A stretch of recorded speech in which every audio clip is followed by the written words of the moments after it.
إن الحمد لله نحمده ونستعينه ونستغفره ونعوذ بالله من شرور أنفسنا ومن سيئات أعمالنا من يهده الله فلا مضل له ومن يضلل فلا هادي له وأشهد أن لا إله إلا الله وحده لا شريك له وأشهد أن محمدا عبده ورسوله أما بعد فإن خير الحديث كتاب الله وخير الهدي هدي محمد صلى الله عليه وعلى آله وسلم وشر الأمور محدثاتها وكل محدثة بدعة وكل بدعة ضلالة وكل ضلالة في النار. قال الله تبارك وتعالى لقد من الله على المؤمنين إذ بعث فيهم رسولا من أنفسهم يتلو عليهم آياته ويزكيهم ويعلمهم الكتاب والحكمة وإن كانوا من قبل لفي ضلال مبين. قابل احترام فضیلۃ الشیخ مختار مدنی حافظہ اللہ، دیگر اہل علم، میرے محترم دینی بھائیوں اور قابل احترام اور بہنوں، اللہ رب العالمین کے انعامات میں سے، احسانات میں سے ایک عظیم الشان احسان رسول اکرم صلی اللہ علیہ وسلم کی بعثت ہے۔ آپ بلا شبہ ساری انسانیت کے لیے عموماً اور اہل ایمان کے لیے خصوصاً اللہ رب العالمین کی طرف سے ایک نعمت اور تحفہ ہے۔ اس نعمت کی قدر کرنا انسان کی سعادت کی شروعات ہے، اور اس نعمت کی ناقدری انسان کی دنیاوی و اخروی بربادی کا پیش خیمہ ہے، بلکہ یقینی سبب ہے۔ ایک مسلمان کے لیے ضروری ہے کہ وہ اپنے ظاہر و باطن کو رسول اکرم صلی اللہ علیہ وسلم کی تعلیمات اور آپ کی سنتوں کے مطابق بنائے۔ اللہ رب العالمین نے قرآن کریم میں جب اپنی نعمت جتائی تو فرمایا کہ لقد من اللہ علی المؤمنین، اللہ تعالیٰ نے اہل ایمان پر بہت بڑا احسان کیا، اپنی نعمت انہیں عطا کی۔ وہ نعمت کیا ہے، وہ احسان کیا ہے؟ اذ بعث فیہم رسولا من انفسہم، جب انہی میں سے ایک رسول ان کے درمیان مبعوث کیا، بھیجا۔ یتلو علیہم آیاتہ، یہ رسول کیا کرتا ہے، اس کی ذمہ داریاں کیا ہیں، اس کا وظیفہ کیا ہے؟ یتلو علیہم آیاتہ، وہ رسول اللہ تعالیٰ کی آیتیں لوگوں کو پڑھ کر سناتا ہے۔ ویزکیہم، اور ان کا تزکیہ کرتا ہے، ان کے نفس کو پاک کرتا ہے اپنی تربیت کے ذریعے سے، باطل عقائد سے، باطل عادات و رسم و رواج سے، باطل اخلاق سے، برے اخلاق سے۔ وَيُعَلِّمُهُمُ الْكِتَابَ وَالْحِكْمَةَ، اور انہیں کتاب و حکمت کی تعلیم دیتا ہے، اللہ کی کتاب اور اس کتاب کی آیات کا صحیح موقع و محل، اس کی تطبیق ان کو سکھاتا ہے۔ وَإِن كَانُوا مِن قَبْلُ لَفِي ضَلَالٍ مُبِينٍ، اور اس سے پہلے ان سب کا حال یہ تھا کہ یہ کھلی گمراہی میں پڑے ہوئے تھے۔ آج جو اہل ایمان ہیں، اس سے پہلے وہ گمراہی میں پڑے ہوئے تھے۔ اس گمراہی سے نکال کر لانے والا اللہ کی توفیق سے یہ رسول ہے، اور اس نعمت کا نتیجہ ہے کہ انہیں ایمان اور اعلیٰ اخلاق کی اور اچھی زندگی کی توفیق ملی۔ یہاں نقطہ یہ ہے، جیسے شیخ نے بھی اشارہ کیا اس طرف، کہ بعض اوقات آدمی سمجھتا ہے کہ دین میں کچھ فرائض ہیں، کچھ سنن و مستحبات ہیں، کچھ آداب و اخلاق ہیں، اس کی توجہ بعض اوقات کچھ ایسی چیزوں پر ہوتی ہے جو بہت اہم ہے۔ بھئی عقیدہ بہت اہم ہے، فرائض بہت اہم ہیں، باقی رہے آداب و اخلاق اور اس طرح کی جتنی بھی چیزیں ہیں، یہ کریں تو بھی ٹھیک، نہیں کریں تو بھی ٹھیک۔ اور نتیجہ یہ ہوتا ہے کہ انسان دھیرے دھیرے ان چیزوں سے عاری ہوتا چلا جاتا ہے، اور اس کی شخصیت نامکمل رہتی ہے۔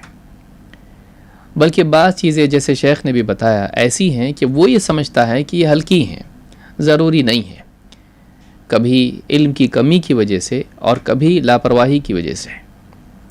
لیکن ان چھوٹی چھوٹی چیزوں کا جو بظاہر چھوٹی ہوتی ہیں، اس کی شخصیت کے ساتھ ایسا گہرا تعلق ہوتا ہے کہ اگر وہ ان کا اہتمام کرتا تو بقیہ دین کی بھی حفاظت ہوتی، اور اگر وہ ان کا اہتمام نہ کرے تو اس کے نتیجے میں بقیہ دین پر بھی اثر پڑتا ہے۔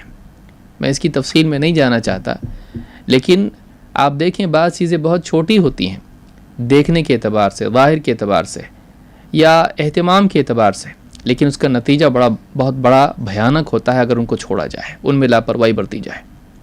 اب دیکھیے 2 آدمی جن کی قبروں پر اللہ کے نبی صلی اللہ علیہ وسلم نے ٹہنی کو 2 ٹکڑے کر کے اس کو گاڑا تھا یا اس کو لگایا تھا، نصب کیا تھا، اس حدیث کو بھی آپ غور کریں۔ آپ نے فرمایا تھا کہ یہ 2 ایسی چیزوں میں عذاب دیے جا رہے ہیں جو بہت ہلکی ہیں، لیکن آپ نے فرمایا یہ بہت بڑی ہیں، حالانکہ یعنی انجام کے اعتبار سے بڑی سنگین ہے، لیکن ان سے بچنا بہت آسان تھا، اس اعتبار سے وہ بہت ہلکی تھیں کہ ایک آدمی چغل خوری نہ کرے، ایک آدمی پیشاب کے اندر بے احتیاطی نہ کرے، احتیاط کر لے، کون سا بہت بڑا کام ہے، آسان کام ہے، لیکن اس آسان کام میں لاپرواہی کی وجہ سے انہیں قبر میں عذاب دیا گیا۔ ایسی ایک نہیں کئی مثالیں ہیں جس سے معلوم ہوتا ہے کہ بعض چیزیں لوگوں کے نزدیک ہلکی ہوتی ہیں، اللہ کے نزدیک بہت بھاری ہوتی ہیں۔ وَتَحْسَبُونَهُ هَيِّنًا وَهُوَ عِندَ اللَّهِ عَظِيمٌ، اللہ نے کہا کہ تم اس کو ہلکا سمجھتے ہو جبکہ اللہ کے نزدیک یہ بہت بھاری اور سنگین ہے۔ لہٰذا ہمیں چاہیے کہ ہم دین کے احکام کے سلسلے میں اپنے اختیار کے مقابلے میں رسول اکرم صلی اللہ علیہ وسلم کے اختیار کو ترجیح دیں۔ اس کو یاد رکھیں، ہم چنتے ہیں یہ فلاں چیز میں اس پہ عمل کروں گا، یہ چیز میرے نزدیک بہت اہم ہے، مجھ کو بہت اچھا لگتا ہے، ہم اپنے اختیار کو ترجیح دیتے ہیں پیارے رسول صلی اللہ علیہ وسلم کی ترجیحات پر۔ واقعی اتباع کا تقاضا یہ ہے کہ ایک انسان اس چیز کو اتنی ہی اہمیت دے جتنی رسول صلی اللہ علیہ وسلم نے دی ہے، اس چیز کا ویسے اہتمام کرے جیسے پیارے رسول صلی اللہ علیہ وسلم نے کیا ہے۔ یہ کمال اتباع ہے۔ بلا شبہ کچھ چیزیں واجب نہیں ہوتی ہیں، لازم نہیں ہوتی ہیں، ان کا ترک گناہگار نہیں بناتا ہے۔ یہ مسئلہ جاننا کہ کسی چیز کو ترک کرنے سے یعنی وہ واجب ہے یا مستحب ہے، یہ علم اس لیے نہیں ہے کہ ہم اس کے چھوڑنے کے عادی بنے ہیں یا اس کے سیکھنے سے لاپرواہی برتے ہیں، وہ اس لیے ہے کہ ایک آدمی بس اتنا جانے کہ اگر کسی وجہ سے وہ چیز اس سے چھوٹتی ہے تو کیا وہ گناہگار ہوگا، کیا اس کی قضا اس پر لازم ہے، کیا اس کی بھرپائی کرنا اس کے لیے ضروری ہے۔ یہ فقہی اعتبار سے اس لیے ہوتا ہے، لیکن بہت سارے لوگوں کے نزدیک کیا ہوتا ہے، وہ واجب تھوڑی نہ ہے، چھوڑ دو۔ یعنی ایک آدمی چیزوں کو اس لیے چھوڑتا چلا جاتا ہے کہ وہ واجب نہیں ہے۔ واجب اور غیر واجب، فرض و غیر فرض، اور سنن و غیر مسنون، یا اس طرح سے یعنی مستحب ہے اگر وہ مؤکد ہے غیر مؤکد ہے، اس طرح کی جتنی بھی چیزیں ہیں یہ اس لیے نہیں ہے کہ ایک انسان انہیں کرنے اور ترک کرنے کے لیے فیصلے کے لیے بنیاد بنائے، وہ اس لیے ہے کہ اگر چھوڑ جائے تو کیا، وہ اگر چھوڑ جائے تو گناہگار ہوگا کہ نہیں ہوگا۔ تو یہ بھی بات یاد رکھیں۔ بہرحال ہم جو باب الادب سے کچھ احادیث پچھلے دروس میں دیکھ رہے ہیں، ان میں 4 حدیثیں ہم نے مکمل کی۔ اب حدیث نمبر 5 سے ہم اپنی مزید آگے کی گفتگو کو شروع کرتے ہیں۔ جو حدیث نمبر 5 ہے اس میں مجلس کا ادب سکھایا گیا ہے۔ مسلمان اور اسلام چونکہ مسلمانوں کو اجتماعیت کی تعلیم دیتا ہے اور مسلمانوں کو مل جل کر رہنے کی تعلیم دیتا ہے، مساجد میں دینی دروس ہوں یا جمعہ کی مجالس ہوں یا اسی طرح سے انسانوں کا نکاح میں، ولیمہ میں، یا اسی طرح سے کھانے پینے کی دعوتوں میں یا مختلف مواقع پر جمع ہونا، تو اسلام اس کی تعلیم دیتا ہے کہ مسلمان آپس میں جمع ہوں، متحد ہوں، اور اس کی تعلیمات اسلام میں دی گئی ہیں۔ اس تعلق سے مجلس کے بہت سارے آداب ہیں، ان میں سے ایک بہت اہم ادب یہاں پر ذکر کیا گیا ہے، چونکہ ابن حجر رحمہ اللہ کا مقصود ساری احادیث کو جمع کرنا نہیں ہے ایک کتاب میں، بلکہ مقصود یہ ہے کہ بہت سارے احکام میں کچھ آداب اور کچھ احکام سکھا دیے جائیں تاکہ پہلے مرحلے میں کچھ نہ کچھ سارے احکام میں سے انسان سیکھ جائے۔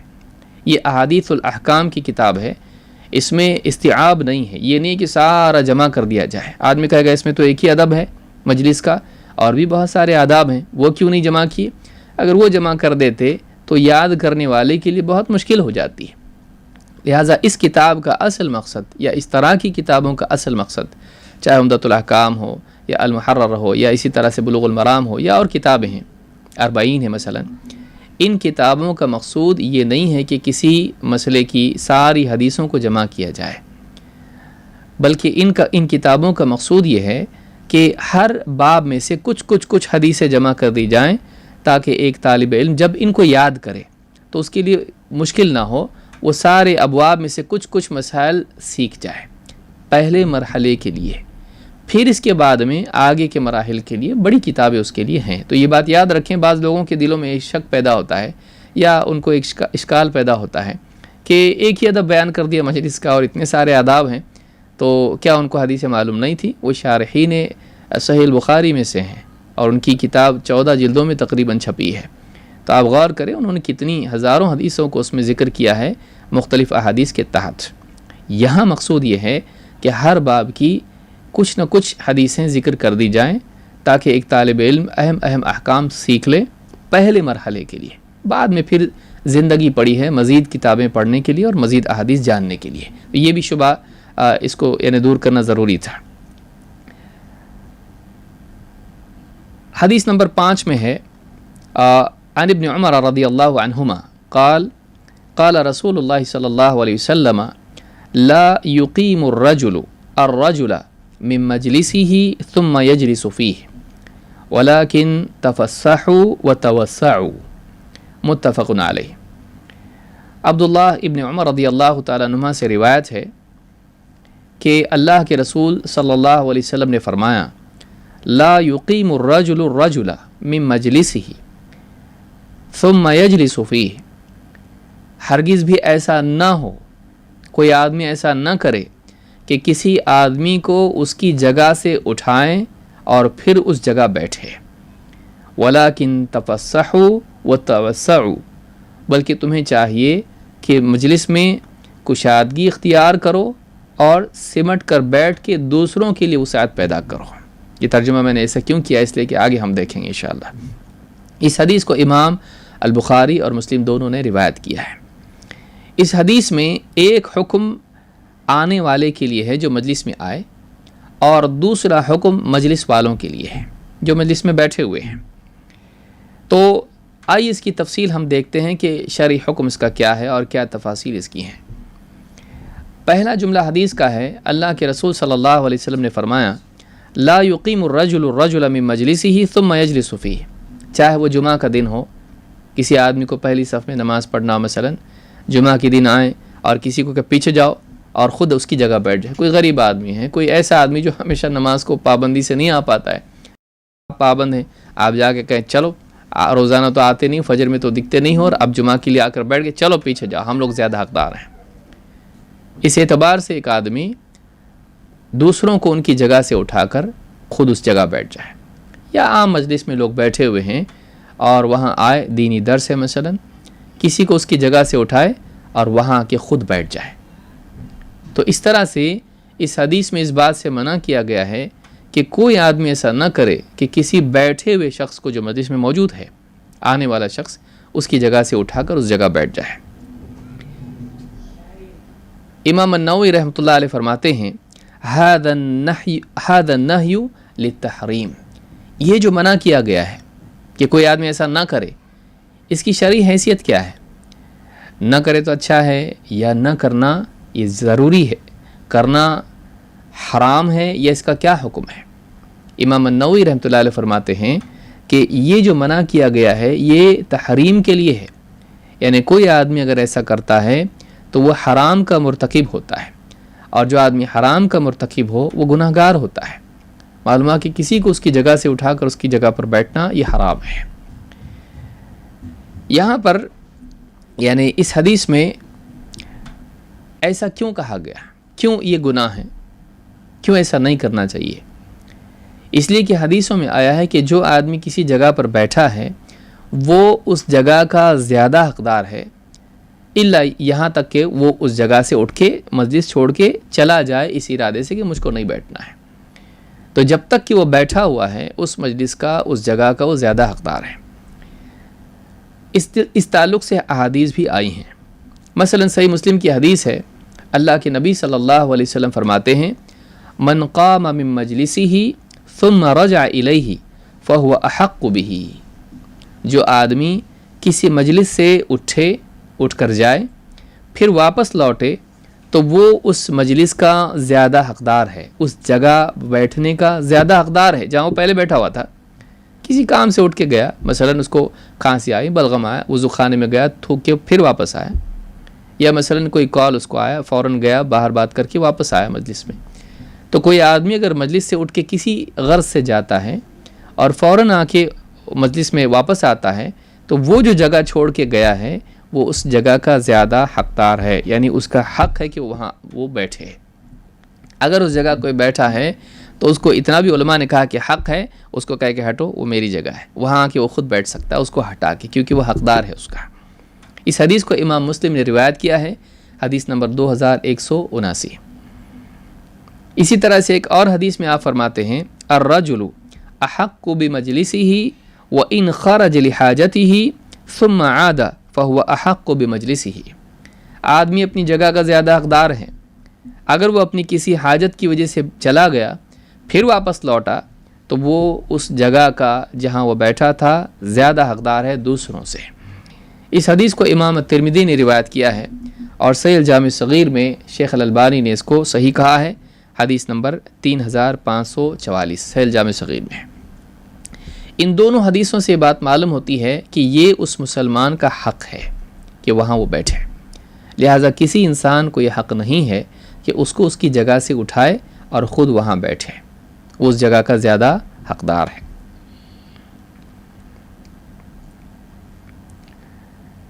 اس حدیث کے ضمن میں ایک مسئلہ یہ آتا، چلیے ٹھیک ہے آپ نے اس کو وہاں سے اٹھایا نہیں، اگر کوئی آدمی خود اٹھے اس جگہ سے تو کیا؟ بعض اوقات ایسا ہوتا ہے کہ کوئی آدمی مجلس میں آتا ہے اور کوئی دوسرا آدمی اٹھ کے کہتا ہے آپ بیٹھے یہاں پر، اپنی جگہ اس کے لیے خالی کر کے اس کو وہاں بٹھاتا ہے. تو اس کا کیا حکم ہے اور ایسے وقت میں کیا کرنا بہتر ہے، کیا کرنا اولا ہے؟ اللہ کے رسول صلی اللہ علیہ وسلم فرماتے ہیں لا يقوم الرجل للرجل من مجلسه ولكن افسحوا يفسح اللہ لکم. امام احمد نے اس کو روایت کیا ہے اپنی مسند میں اور یہ حدیث حسن درجے کی ہے، اور الصحیحہ میں شیخ الالبانی نے 228 نمبر پر اس کی تفصیل سند کے اعتبار سے ساری ذکر کی، اس کو ذکر کیا اپنی کتاب میں.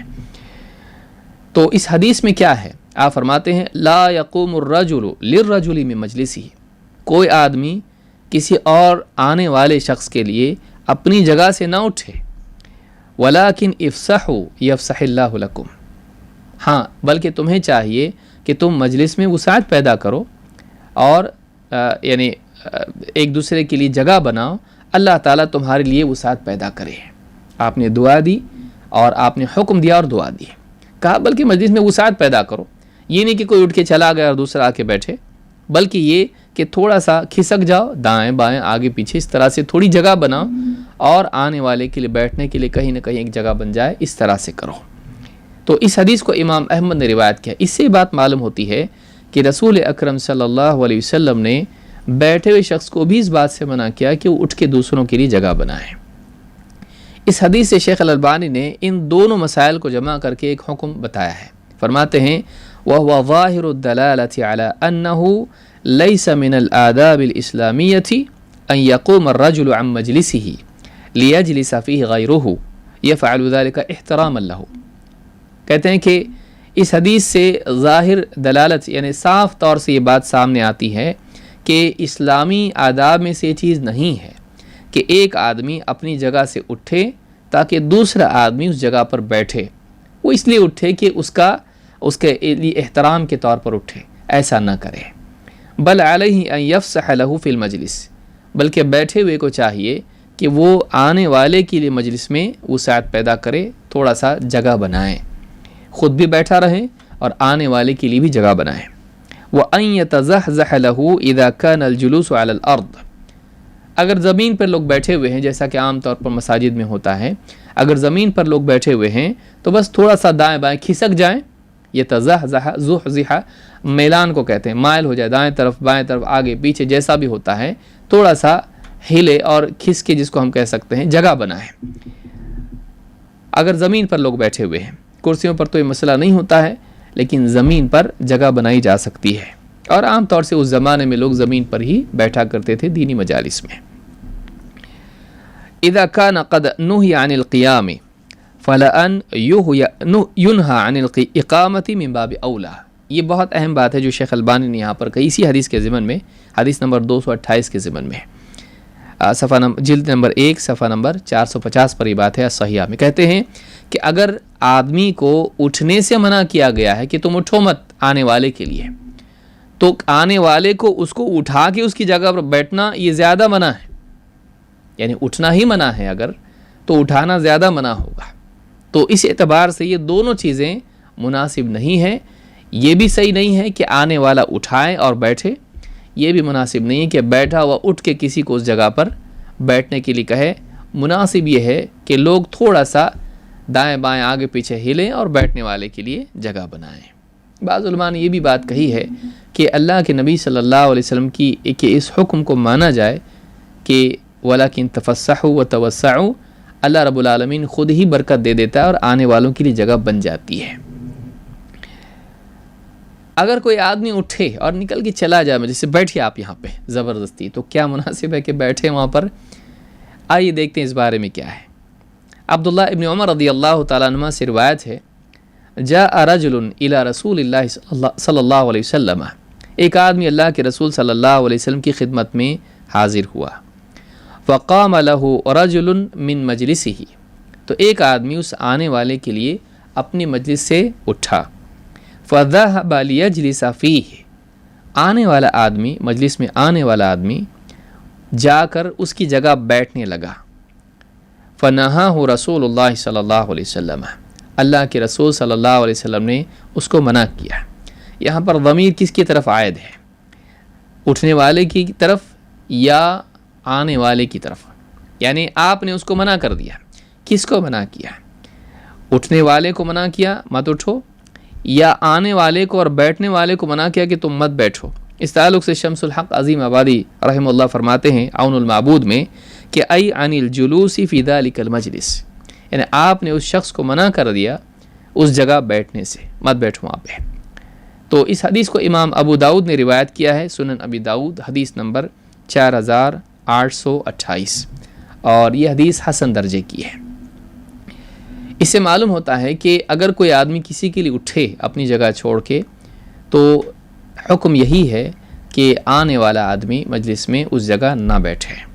علماء نے کہا کہ یہ سد ذریعہ کے طور پر ہے کہ کہیں عادت نہ بن جائے لوگوں کی کہ کوئی آدمی آتا ہے تو احترام میں اس کے لیے اٹھ کے اس کو جگہ بنائیں، یہ مناسب نہیں ہے، بلکہ صحیح بات یہ ہے کہ سب مجلس میں بیٹھے رہیں اور وسعت پیدا کی جائے۔ اس کے یہ معنی جو ہم نے لیے ہیں کہ بیٹھنے والے کو منع کیا، اس کی تائید مزید اس سے بھی ہوتی ہے کہ خود اس حدیث کے جو راوی ہیں عبداللہ ابن عمر رضی اللہ تعالیٰ عنہ، ان کا عمل بھی اسی کے مطابق تھا۔ ایک روایت میں جسے امام مسلم نے روایت کیا ہے، راوی کہتے ہیں وَكَانَ ابن عمر اذا قام له رجل عن مجلسه لم يجلس فيه، صحابہ رسول اکرم صلی اللہ علیہ وسلم کے حکم کی بڑی تعمیل کرتے تھے۔ جیسے انہیں معلوم ہوتا تھا کہ پیارے رسول صلی اللہ علیہ وسلم نے اسے منع کیا ہے، یہ چیز آپ کو پسند نہیں ہے، تو سب سے زیادہ ان چیزوں سے بچنے والے صحابہ تھے۔ راوی کہتے ہیں کہ عبداللہ ابن عمر رضی اللہ تعالیٰ عنہ کا یہ معمول تھا، یہ ان کی عادت تھی کہ اگر مجلس سے کوئی آدمی ان کے لیے اٹھتا کہ وہ اس جگہ بیٹھیں، تو کبھی اس جگہ نہیں بیٹھتے تھے، تو وہ اس جگہ بیٹھتے نہیں تھے کہ اگر کوئی ان کی جگہ یعنی جگہ خالی کرے کہ آؤ بیٹھے ہو یہاں پر، وہ نہیں اٹھتے تھے، نہیں بیٹھتے تھے۔ تو اس سے بھی یہ بات مزید واضح ہوتی ہے کہ اگر کوئی خود سے بھی کسی کے لیے اٹھتا ہے، تب بھی آنے والے کو اس مجلس میں اس جگہ پر نہیں بیٹھنا چاہیے۔ اگلا حکم کیا ہے؟ یہ تو ہوا اس شخص کے لیے جو آ رہا ہے کہ وہ کسی کو اٹھا کے وہاں نہیں بیٹھے، اور کوئی خود سے بھی اٹھتا ہے تب بھی اس جگہ نہ بیٹھے۔ لیکن دوسرا حکم کیا ہے؟ وَلَكِن تَفَسَّحُوا وَتَوَسَّعُوا، دو باتیں آپ نے کہیں، تفسح اور توسع کے۔ ابن حجر ابن ابی جمرہ سے نقل کرتے ہیں، کہتے ہیں قولہ تفسحوا وتوسعوا فمعنى الاول ان يتوسعوا فيما بينهم، کہتے ہیں کہ دو حکم آپ صلی اللہ علیہ وسلم نے دیے، ایک کہا تفسحوا اور دوسرا حکم دیا کہا توسعوا۔ کہتے پہلے کے معنی، ابن ابی جمرہ اس حدیث کی شرح میں کہتے ہیں کہ پہلے کے معنی یہ ہیں کہ ان يتوسعوا فيما بينهم، کہا کہ آپس میں اپنے درمیان میں جو ہے وسعت پیدا کرو، جیسے سب جڑ کے بیٹھے ہوئے ہیں تو تھوڑا سا فاصلہ آپس میں ویسا بنانے کی کوشش کرو کہ درمیان میں کوئی آدمی آ کے بیٹھ سکے. تو پہلے کے معنی یہ ہیں. فسحہ کے معنی جو ہے وسعت کے ہوتے ہیں. مکان الفصیح جو ہے کھلی جگہ کو کہتے ہیں. ومعنى الثاني أن ينضم بعضهم إلى بعض حتى يفضل من الجمع مجلس للداخل انتہا ملخصا. ابن حجر نے ملخص اس کو ذکر کیا ان کے قول کو. کہتے ہیں دوسرے کے معنی یہ ہیں کہ بعض سے اس طرح سے چمٹ کے بیٹھیں کہ دوسرے کے لیے جگہ بنے. یعنی کچھ لوگ جگہ خالی کریں, کچھ لوگ جو ہے غم ہو جائے, اور یعنی وہ آنے والا جو ہے اس کو کہیں خالی جگہ مل جائے, تو کچھ خالی جگہ کر دیں, آپس میں ملیں. اس طرح سے دونوں معنی اس کے ہیں. اور بعض علماء نے کہا کہ یہ عطف تفسیری ہے, جیسے کہ ابن حجر نے خود کہا ہے کہ یہ عطف تفسیری ہے. جیسے ہمارے کہتے ہیں لڑائی جھگڑا, بات ایک ہی ہے لیکن بعض اوقات تاکید کے لیے ایسا کہا جاتا ہے. تو بعض علماء نے کہا کہ توسعوا اور تفسحوا کے ایک ہی معنی ہے, لیکن بطور تاکید آپ نے اس کو کہا, اور زبان میں عام طور سے اس طرح سے ہوتا ہے کہ ایک ہی معنی کے دو لفظ ہوتے ہیں, انہیں ایک ساتھ ذکر کیا. جیسے میں نے مثال بیان کی, لڑائی جھگڑا جو ایک ہی بات ہے, تو تکرار جو ہے معنی ایک ہی ہونے کے باوجود تاکید کے لیے ہوتی ہے. تو فتح الباری میں ابن حجر نے یہ بات کہی ہے کہ یہ دونوں معنی ہیں, ایک تو جگہ خالی کریں, دوسرے غم ہو جائیں تاکہ جگہ خالی ہو جائے. شیخ محمد ابن صالح ابن عثیمین رحمہ اللہ فرماتے ہیں ان هذا امر من الرسول صلی اللہ علیہ وسلم اننا اذا رأينا الرجل ليس له مكان ودخل علينا فاننا نتفسح ونتوسع. یہ اسلامی آداب میں سے ہے. کہتے کہ ہمیں اللہ کے رسول صلی اللہ علیہ وسلم نے اس بات کا حکم دیا ہے کہ ہم جب دیکھیں کہ کوئی آدمی مجلس میں آئے اور اس کے لیے بیٹھنے کے لیے جگہ نہ ہو, اور تو ہم اس کے لیے وسعت پیدا کریں, بیٹھنے کی جگہ بنائیں. یعنی یہ اسلامی آداب میں سے فتح ذی الجلال والاکرام جو بلوغ المرام کی شرح ہے اس میں شیخ نے بات کہی ہے. یہ اسلامی ادب ہے کہ ہماری مجلس میں آنے والا شخص, اس کا اکرام ہے کہ ہم اس کو بیٹھنے کے لیے جگہ بنائیں. وہ آ کے کھڑا ہوا ہے, دیکھ رہا ہے, اور کوئی حرکت نہیں ہے, کوئی آدمی اس کے بیٹھنے کے لیے جگہ نہیں بنا رہا ہے. یہ اس کی بے عزتی ایک اعتبار سے کہ تم اس لائق نہیں ہو کہ ہماری مجلس میں بیٹھو, اور ہم بالکل تم کو جگہ نہیں دیں گے. بس تو کبھی تاخیر سے آنے والا ہوتا ہے آدمی, اس کے لیے جگہ بنائی جائے. اگر گنجائش ہے, اگر ممکن ہے, کوشش کریں جگہ بنانے کی. اگر بن جاتی ہے تو بہت اچھا. تو اس طرح سے ایک آدمی اگر کسی مجلس میں آتا ہے تو اس کی دلجوئی, اس کا اکرام اور اس کی محبت اور اس کی اخوت کا تقاضا یہ ہے اس سے کہ ہم اس کے لیے مجلس میں جگہ بنائیں. اس کا حکم خود قرآن میں اللہ نے دیا ہے. آپ سمجھیں گے حدیث میں ہے, یہی بات قرآن میں بھی آئی ہے. اللہ تعالیٰ قرآن کریم میں فرماتا ہے یا ایھا الذین آمنوا اذا قیل لکم تفسحوا فی المجالس فافسحوا یفسح اللہ لکم. اس کی فضیلت کیا ہے؟ حدیث میں بھی گزرا, قرآن میں بھی اس کو اللہ نے ذکر کیا ہے. کیا فرمایا سورہ المجادلہ میں آیت نمبر 11 میں, یا ایھا الذین آمنوا, اے ایمان والو. خطاب سارے, دیکھیے قرآن کریم میں جب کسی بات کو ذکر کیا جائے, خصوص سارے احکام قرآن کے سب کے لیے ہیں, خصوصاً اہل ایمان کے لیے, لیکن جب کسی کا نام لے کے کہا جائے تو یہ تاکید بڑھ جاتی ہے. تو یہاں پر جب بھی یا ایھا الذین آمنوا اہل ایمان سے خطاب کر کے کہا جائے, اس کی اہمیت بڑھ جاتی ہے. کہا یا ایھا الذین آمنوا, اے ایمان والو, اذا قیل لکم تفسحوا فی المجالس فافسحوا, جب تم سے کہا جائے کہ مجلس میں وسعت پیدا کرو, لوگوں کے لیے, بیٹھنے والوں کے لیے, آنے والوں کے لیے وسعت پیدا کرو, تو تم ضرور اس کے لیے آنے والوں کے لیے وسعت پیدا کرو. یفسح اللہ لکم, اس کا نتیجہ کیا ہوگا؟ اللہ تعالیٰ تمہارے لیے وسعت پیدا کرے گا.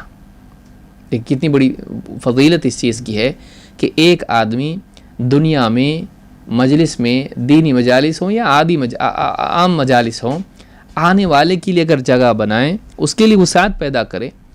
اس کی فضیلت یہ ہے کہ اللہ تعالیٰ اس کی زندگی میں وسعت پیدا کرے گا, تنگی کو ختم کرے گا.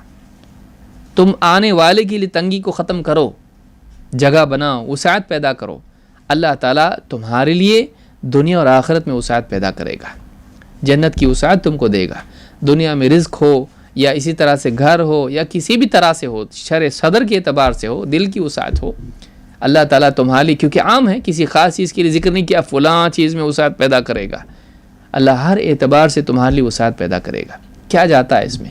ذرا سی دیر کے لیے آدمی جگہ بنا دے کسی کے لیے، تو اللہ کا وعدہ ہے کہ تمہارے لیے تمہاری زندگی میں نہ صرف دنیا میں بلکہ آخرت میں بھی تمہارے لیے وسعت پیدا کرے گا۔ اللہ نے نہیں کہا کہ دنیا میں وسعت پیدا کرے گا، آخرت میں وسعت پیدا کرے گا۔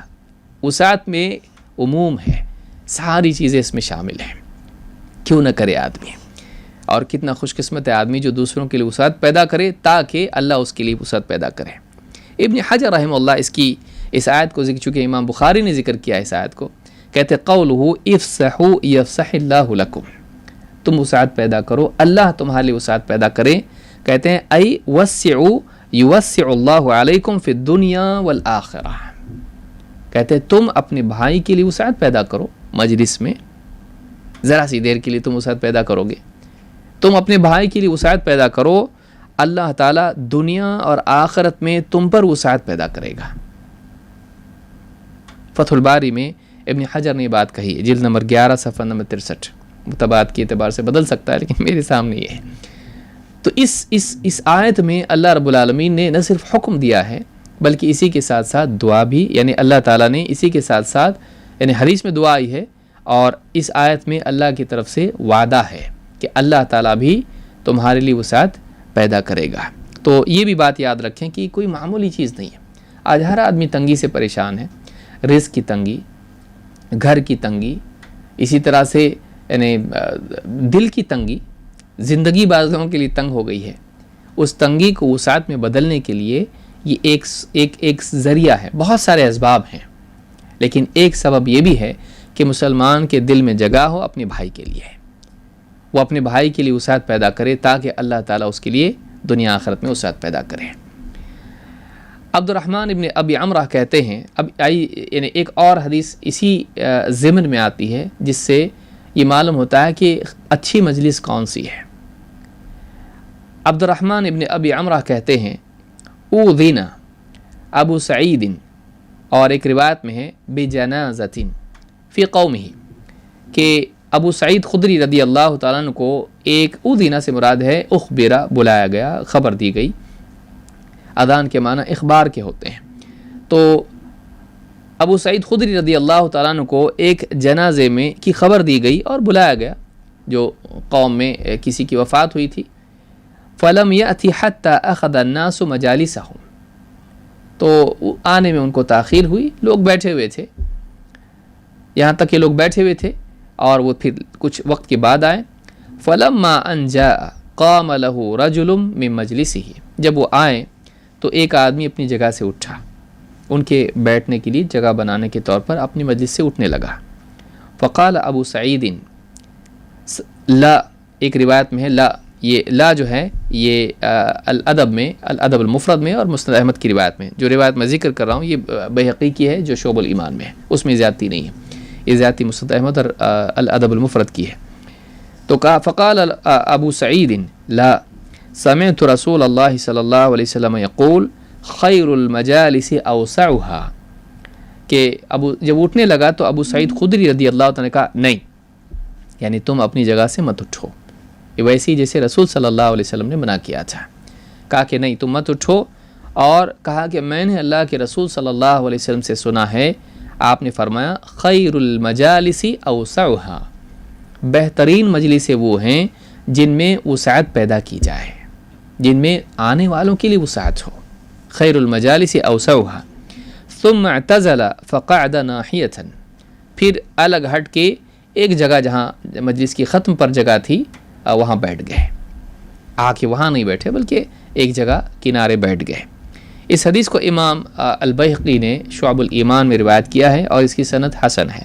اسی طرح سے امام احمد اور امام البخاری نے الادب المفرد میں، اور ابو داؤد نے، حاکم نے، ابن ماجہ سبھی نے اس کو روایت کیا ہے ابو سعید رضی اللہ تعالیٰ سے، اور حضرت انس سے بھی روایت آئی ہے، امام البزار نے اور اسی طرح سے حاکم نے اس کو روایت کیا ہے، اور شعب الایمان میں بھی روایت موجود ہے۔ صحیح جامع صغیر حدیث نمبر 3285 اور الصحیحہ میں 830 پر یہ حدیث موجود ہے اور صحیح حدیث ہے، یعنی بعض سندوں سے صحیح بھی آئی ہے۔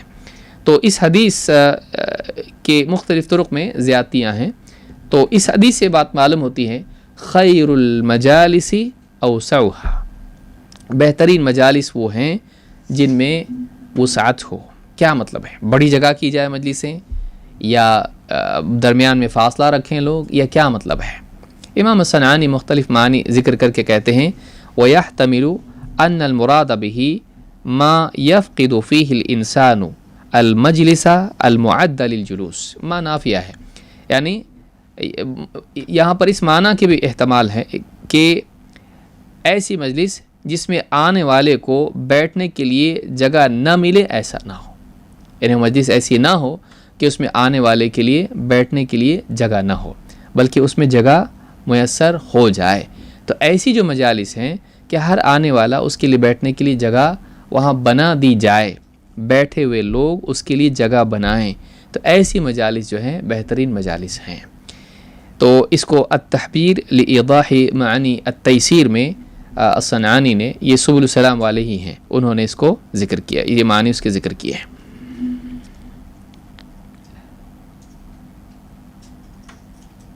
ایک بات یہاں پر یہ بھی ہے کہ کبھی ایسا ہوتا ہے کہ کسی مجلس میں جگہ تنگ ہوتی ہے اور کوئی آدمی آ جاتا ہے اور پھر آگے کے یا کسی حصے میں، خاص حصے میں اس کے لیے جگہ بنائی جاتی ہے. تو اس تعلق سے کیا ہے؟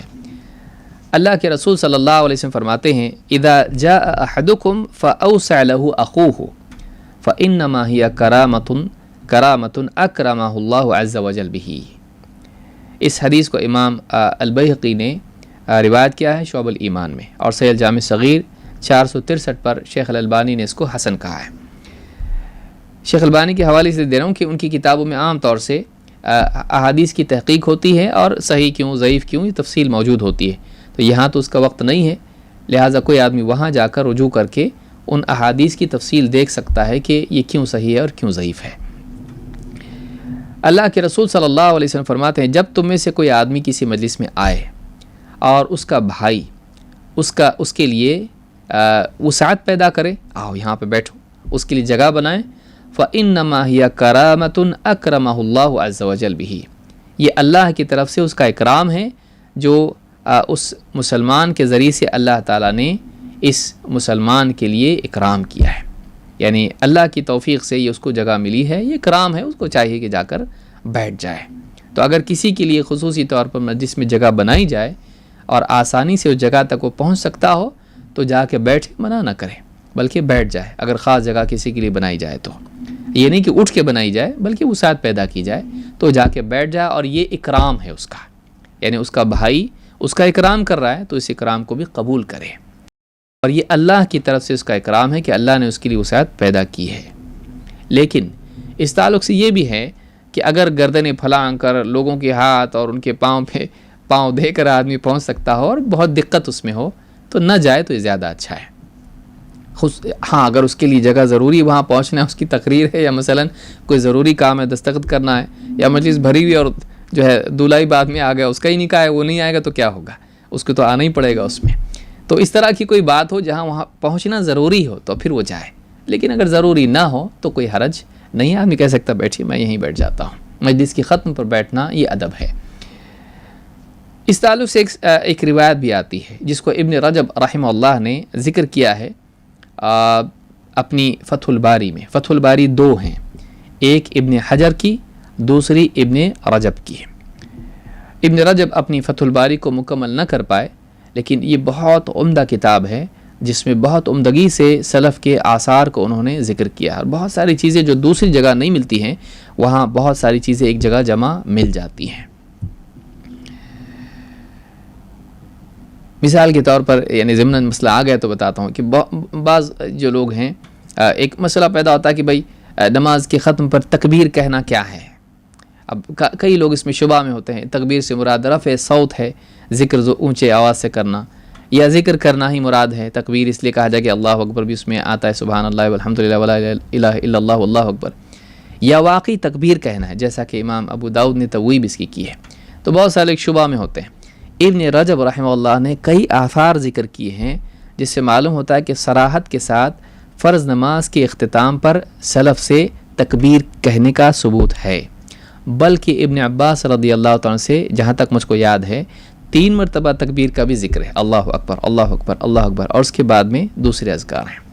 تو استغفار کے بعد جو تکبیر کا جو عمل ہے، بعض لوگوں نے کہا کہ نہیں اس کا ثبوت نہیں ہے، بعض نے کہا کہ نہیں اللہ اکبر تکبیر کا ذکر حدیث میں آیا ہے، کیا معنی ہے؟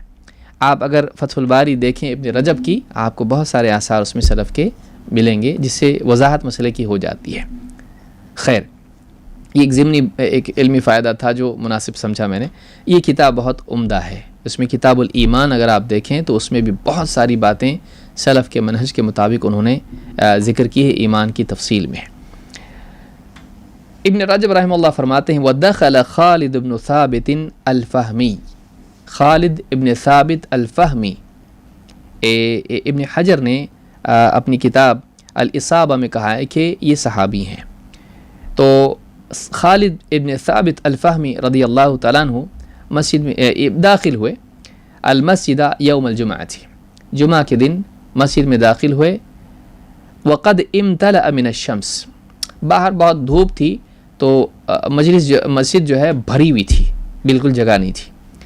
فرآہ بعض من فی الظل، بعض لوگ جو سائے میں بیٹھے ہوئے تھے انہوں نے ان کو دیکھا، فاشار الیہ لیوسع لہ، تو ان کی طرف اشارہ کہا اور ان کے لیے لوگوں کو کہا کہ ان کے لیے جگہ بناؤ۔ فکرہ ان یتخطى الناس الی ذلک الظل، حضرت خالد بن ثابت نے اس بات کو پسند نہیں کیا کہ لوگوں کو پھلانگ کے جائیں اور اس سائے کی جگہ میں بیٹھیں۔ وَتَلَا وَاصْبِرْ عَلَى مَا أَصَابَكَ إِنَّ ذَلِكَ مِنْ عَزْمِ الْأُمُورِ، انہوں نے یہ آیت پڑھی کہ جو بھی پریشانی مصیبت تجھ پر آئیں اس پر صبر کر، اس لیے کہ بہت ہی اونچے اخلاق یا اونچے اوصاف میں یا اونچے احکام میں سے ہے، اللہ کے احکام میں سے بہت عظیم شان اور عزم الامور جو ہے اونچی باتوں میں سے ہے، اعلیٰ اخلاق میں سے ہے کہ ایک آدمی مصیبت پر صبر کرے۔ یہ آیت پڑھی جو سورہ لقمان کی آیت نمبر 17 ہے۔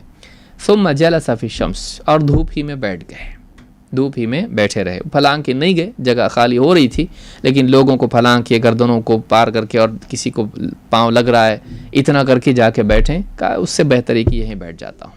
اور ثم جلس فی الشمس، اور ابن رجب رحمہ اللہ فرماتے ہیں خرجہ حمید ابن زنجویہ، حمید ابن زنجویہ نے اس کو روایت کیا ہے، اور ان کے بارے میں اسماعیل ابن محمد الاصبہانی کہتے ہیں حمید ابن زنجویہ من اہل نسا، حمید ابن زنجویہ اہل نسا میں سے ہیں، کان من سادات اہل بلدہ فقہا وعلما وهو الذي اظہر السنة بنسا رحمۃ اللہ علیہ، کہتے کہ نسا میں سے ہیں، نسائی جیسے ہیں ویسے نسا میں سے یہ بھی ہیں، اور یعنی فقہ و علم میں اپنے علاقے کے سرداروں میں سے سادات میں سے تھے، بڑے علماء میں سے یہی ہیں جنہوں نے اپنے علاقے میں نسا میں سنت کا اظہار کیا، یعنی سنت کے علم کو پھیلایا۔ تو یہ احکام ہیں جو اس مسئلے سے متعلق تھے، اور یہ ادب ہے کہ آنے والے کے لیے جگہ بنائی جائے، اس کے لیے اٹھنے کی ضرورت نہیں ہے، نہ کسی کو اٹھانا مناسب ہے بلکہ یہ جائز نہیں ہے۔ تو یہ آداب شرعی آداب جن کا اہتمام ہم کو مجالس میں کرنا چاہیے۔ آئیے آگے بڑھتے ہیں۔ حدیث نمبر 6، اس میں اب پچھلی مجلس میں ہم نے دیکھا مجلس کا، یعنی پچھلے حدیث میں دیکھا مجلس کا ادب ہے، اس حدیث میں ہم کھانے کے آداب میں سے ایک ادب دیکھتے ہیں۔ حدیث نمبر 6، وعن ابن عباس رضی اللہ عنہما قال قال رسول اللہ صلی اللہ علیہ وسلم اذا اکل احدکم طعاما فلا يمسح يده حتى يلعقها او يلعقها، متفق علیہ۔ عبداللہ ابن عباس رضی اللہ تعالیٰ عنہما، جس صحابی کے والد بھی صحابی ہوں، جیسے ابن عمر ہیں یا ابن عباس ہیں، عبداللہ ابن عمر تو حضرت عمر بھی صحابی اور عبداللہ ابن عمر عبداللہ بھی صحابی، اسی طرح سے عبداللہ ابن عباس تو عباس رضی اللہ تعالیٰ بھی صحابی، بیٹے بھی صحابی۔ ایسے اگر دونوں صحابی ہوں تو ان کے لیے رضی اللہ عنہما کہا جاتا ہے، تاکہ دونوں کے لیے یعنی اللہ کی رضا کی دعا کی جائے۔ تو وعن ابن عباس رضی اللہ عنہما قال قال رسول اللہ صلی اللہ علیہ وسلم اذا اکل احدکم طعاما، اللہ کے رسول صلی اللہ علیہ وسلم نے فرمایا جب تم میں سے کوئی کھانا کھائے، فلا یمسح یدہ، تو وہ اپنا ہاتھ نہ پونچھے، کھانے سے فارغ ہو کر ہاتھ پوچھے نہیں، کپڑے سے، رومال سے، ٹیشو سے. فلا یمسح یدہ حتی یلعقہا او یلعقہا، یہاں تک کہ وہ خود اس ہاتھ کو، انگلیوں کو چاٹ نہ لے. ہاتھ سے مراد یہاں انگلیاں ہیں، کیونکہ آدمی ہاتھ سے یعنی انگلیوں سے کھاتا ہے، جیسا کہ آگے آئے گا. تو اپنی انگلیوں کو چاٹ لے یا چٹا دے. حدیث میں خود چاٹنے کا یا دوسرے کو چٹانے کا ذکر آیا ہے. امام بخاری اور مسلم دونوں نے اس کو روایت کیا ہے. بعض لوگ چونک جائیں گے کہ یہ بھائی کیا ہے. ابن حجر رحمۃ اللہ نے ذکر کیا ہے کہ امام البیہقی کہتے ہیں کہ او یلعقہا جو ہے یہ راوی کا شک ہے. یہ ممکن ہے کہ یہ راوی کا شک ہو، کہ حدیث میں راوی کو شک ہو گیا کہ خود چاٹ لے یا چٹا دے، یلعقہا یا یلعقہا. لیکن امام البیہقی نے خود یہ کہا کہ یہ بھی ممکن ہے کہ دونوں مراد ہوں، اور اگر دونوں مراد ہیں تو بچے کو یا ایسے کسی شخص کو گھر میں یعنی آدمی چٹا دے تو یہ بھی جائز ہے. اس میں کوئی کراہت کی بات نہیں. آج یہ بہت شرم کی بات ہے، جیسا کہ شیخ البانی کی بات آگے آئے گی انشاءاللہ، کہ یہ ہمارے معاشرے میں ہم لوگ تھوڑا مغربیت کی طرف بہت جا رہے ہیں، کہ ہم لوگ جو ہے انگلی چاٹنا برا سمجھتے ہیں مجلس میں. خاص طور سے اگر ہوٹل میں آدمی کھا رہا ہو تو پھر تو بہت مشکل ہے، سارے لوگ دیکھ رہے ہیں، اور خاص طور سے مغربی ملکوں میں اگر ہو یا بہت پاش 3 اسٹار 5 اسٹار ہوٹل میں ہو، وہاں تو مشکل ہے. آدمی کھانا کھا کے ہاتھ سے کھائے تو پھر تو مشکل ہے، وہاں سپون سے کھائے گا، فورک سے کھائے گا. اور اگر وہ منع تو نہیں ہے کہ آدمی چمچے سے کھائے، لیکن ہاتھ سے کھانا آدمی اس کو یعنی خلاف ادب دنیا سمجھتا ہے، جبکہ وہ سنت ہے، وہ ادب نبوی ہے. اس میں کوئی حرج نہیں کہ آدمی چمچے سے کھائے، لیکن اگر ہاتھ سے کھاتا ہے تو برا اس کو سمجھنا برا ہے. اس کا اختیار ہے جیسا کھائے، لیکن انگلیوں سے کھانا، ہاتھ سے کھانا، یہ نبی صلی اللہ علیہ وسلم کی سنت ہے، اس کو برا سمجھنا برا ہے. تو بہت سارے لوگ اس کو یعنی عام سمجھتے ہیں اس میں، اور کھانے سے فارغ ہو کر آدمی انگلیاں چاٹے تو پہلے لوگوں کو دیکھتا ہے، ہاتھ کو دیکھنے سے پہلے، کہ بھئی یہ لوگ کیا کہیں گے، لوگ کیا کہیں گے. لوگوں کا آدمی سوچے، یہ بہت شرم کی بات ہے. سنت کا سوچ، اللہ کا سوچ، یہ دینی ادب ہے، آدمی کو اس کا اہتمام کرنا چاہیے. لوگ اگر برا سمجھے تو برا سمجھیں گے، کیا ہوگا؟ جنت میں ڈالیں گے، جہنم میں ڈالیں گے، ان کے ہاتھ میں ہیں. یا اگر آپ نے انگلیاں نہیں چاٹی تو آپ کو کچھ آپ کا بل دیں گے ہوٹل کا. لوگوں کا ہم کیوں سوچیں؟ جہاں سوچ رہے ہیں وہاں تو ہم سوچتے نہیں، جہاں نہیں سوچ رہے ہیں وہاں سوچتے ہیں.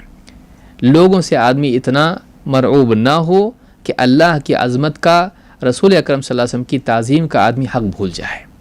اتنا لوگوں سے مرعوب نہیں ہونا چاہیے. اور ہماری ناکامی کی وجوہات میں سے ایک وجہ یہ بھی ہوتی ہے کہ ہم بہت ساری چیزوں میں لوگوں کو دیکھتے دیکھتے دین کو تباہ کر دیتے ہیں. تو حدیث میں یہ بات ہے کہ یا تو خود انگلیوں کو چاٹ لے یا چٹا دے. اس کی تفصیل ہم دیکھتے ہیں آگے. بعض میں کہا جیسے بچے ہیں، بچوں کو چٹا دے، یا اسی طرح سے گھر میں بلی ہے مثلا، یعنی اس کو چٹا دے، تو یہ اس میں کوئی حرج نہیں ہے، یہ کوئی حرج اس میں نہیں ہے. نبی کریم صلی اللہ علیہ وسلم کا خود عمل تھا کہ جب آپ کھانے سے فارغ ہوتے تو اپنی انگلیاں چاٹ لیتے تھے. یعنی ان پر جو کھانا لگا ہوا ہے اس کو یوں ہی دھو لینا یا یوں ہی پوچھ لینا ٹیشو وغیرہ سے، یہ مناسب نہیں ہے. وہ کھانا ہے، وہ غذا ہے، اس کو ضائع نہیں کرنا چاہیے. تو آدمی اسی طرح سے انگلیاں چاٹ لے، یہ کھانے کا ادب ہے. سائنسی چیزوں میں نہیں جانا چاہتا، یہ شرعی چیزیں ہیں، اس کو اب سمجھ لیں، یہ ادب ہے.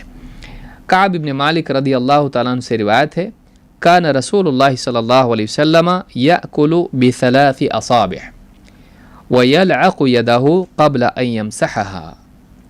امام مسلم نے اس کو روایت کیا، حدیث نمبر 2032.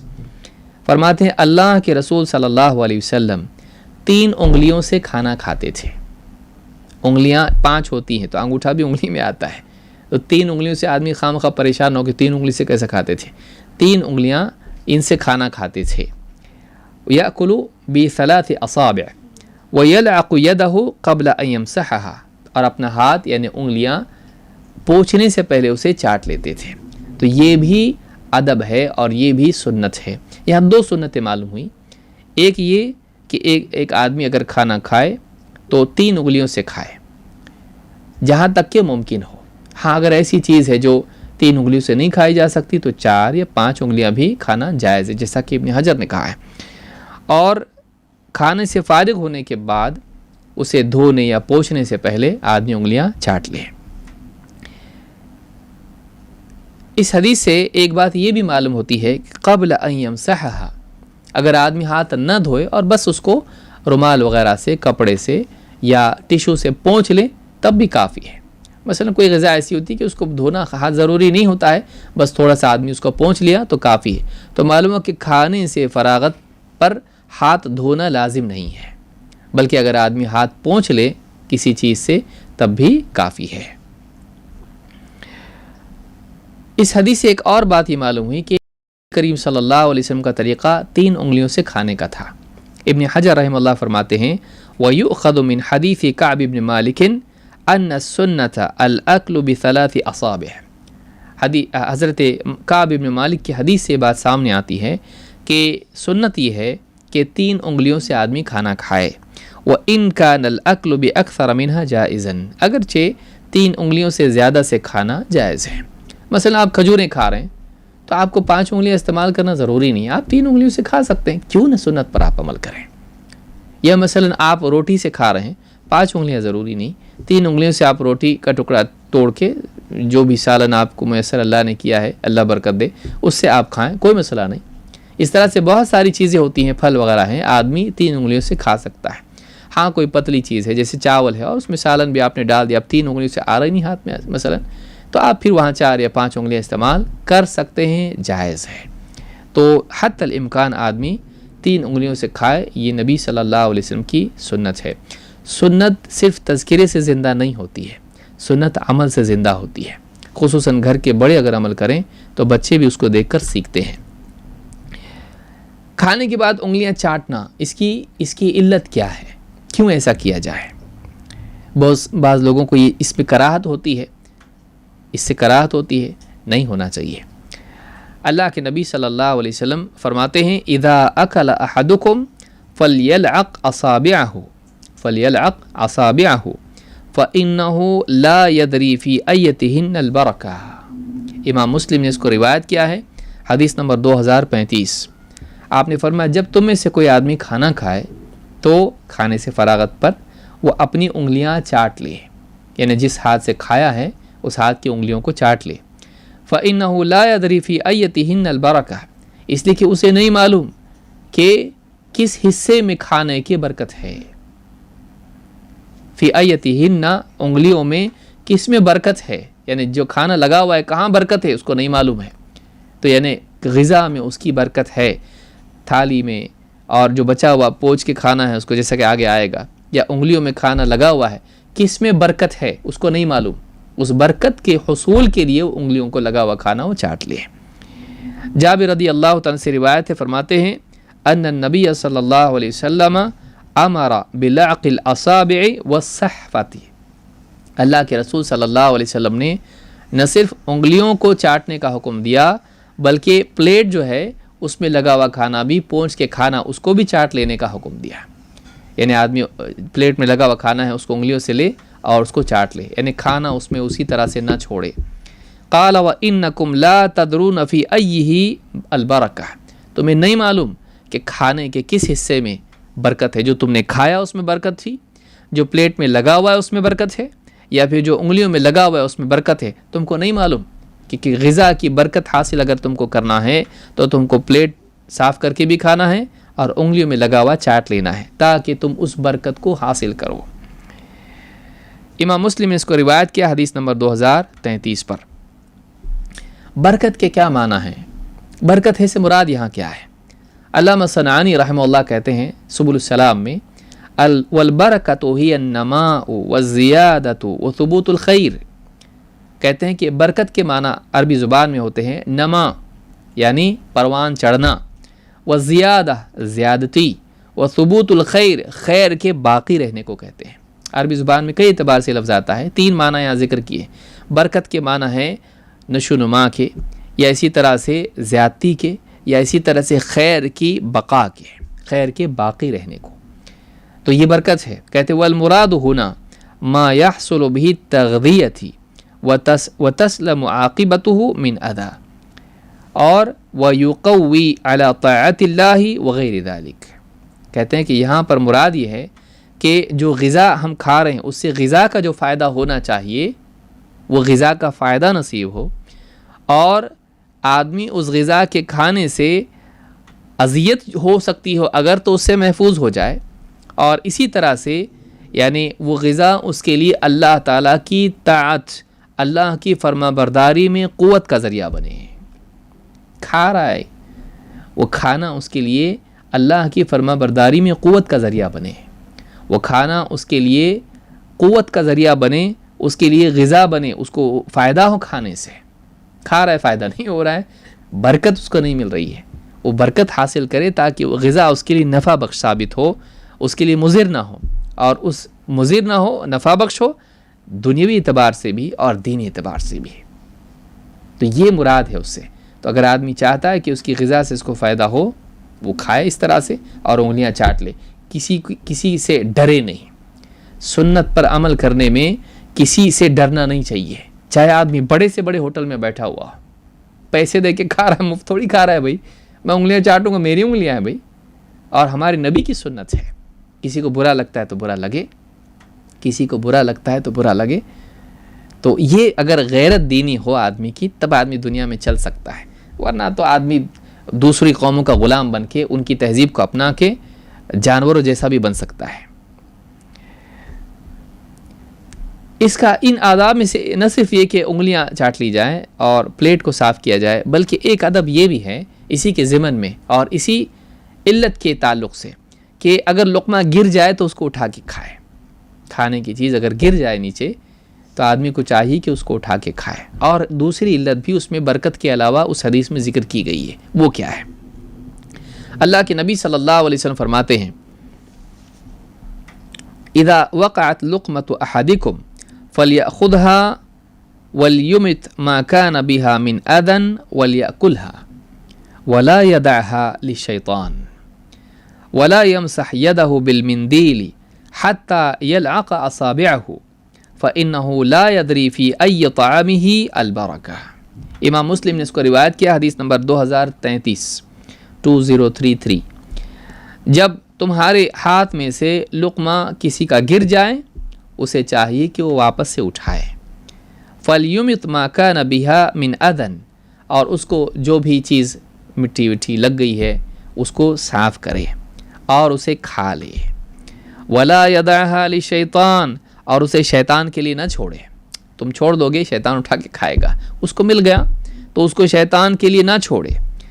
اور وَلَا يَمْسَحْ يَدَهُ بِالْمِنْدِيلِ، اور رومال سے اپنا ہاتھ نہ پوچھے۔ اس سے معلوم ہوتا ہے رومال کی مشروعیت بھی اسلام میں ہے۔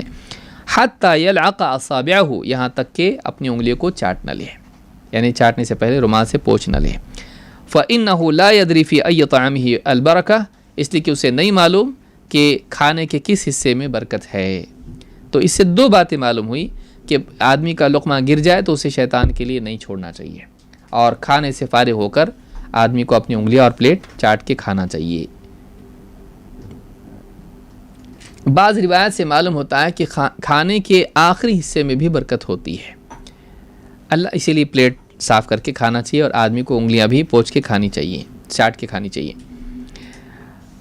اللہ کے نبی صلی اللہ علیہ وسلم فرماتے ہیں اذا اکل احدکم الطعام فلا يمسح يده حتى يلعقها او يلعقها، تم میں سے جب کوئی آدمی کھانا کھائے تو وہ اپنا ہاتھ نہ پوچھے یہاں تک کہ انگلیاں چاٹ نہ لے یا کسی کو چٹا نہ دے۔ ولا يرفع الصحفة حتى يلعقها او يلعقها، اور پلیٹ بھی اٹھائے نہیں، اٹھا کے لے گئے چلو ختم، کچن میں چلی گئی پلیٹ، مجلس سے اٹھا لی گئی، نہیں، ایسا نہ کرے یہاں تک کہ اس کو پلیٹ میں سے جو بھی کھانا اس میں لگا ہوا ہے اس کو چاٹ نہ لے یا کسی کو چٹا نہ دے۔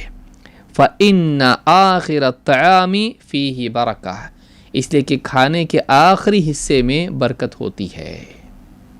فَإِنَّ آخِرَ الطَّعَامِ فِيهِ بَرَكَةٌ، یعنی کھا تو لیا، اب پلیٹ صاف کر کے نہیں کھائی، وہ آخری حصہ ہے کھانے کا، تیرے انگلیوں میں بچا ہوا کھانا تھا اس میں برکت تھی، اس کو نہیں چاٹے گا برکت نہیں ملے گی کھانے کی۔ معلوم ہے کہ پلیٹ اور انگلیاں صاف کر کے چاٹ کے کھانا یہ برکت کے حصول کے لیے ہے، اگر وہ نہیں کرتا ہے کھا لیا کتنا بھی برکت نصیب نہیں ہوئی۔ تو پچھلی روایت میں ہم نے دیکھا، معلوم نہیں کس میں ہے، تو اس میں یعنی اس لیے تھا کہ اچھے سے کھا لے، لیکن اب یہ آیا کہ نہیں، آخری حصے میں برکت ہوتی ہے، لہٰذا اگر وہ چھوڑ دیا تو برکت سے محروم رہے گا۔ امام النسائی نے اس کو الکبریٰ میں روایت کیا ہے۔ امام نسائی کی 2 کتابیں، المجتبیٰ، سنن المجتبیٰ اور دوسرے الکبریٰ۔ تو یہ الکبریٰ میں جس میں زیادہ حدیثیں ہیں، حدیث نمبر 6736 پر یہ ہے، اور الصحیحہ میں حدیث نمبر 391 پر شیخ الالبانی نے اس کو ذکر کیا ہے اور کہا کہ حدیث صحیح ہے۔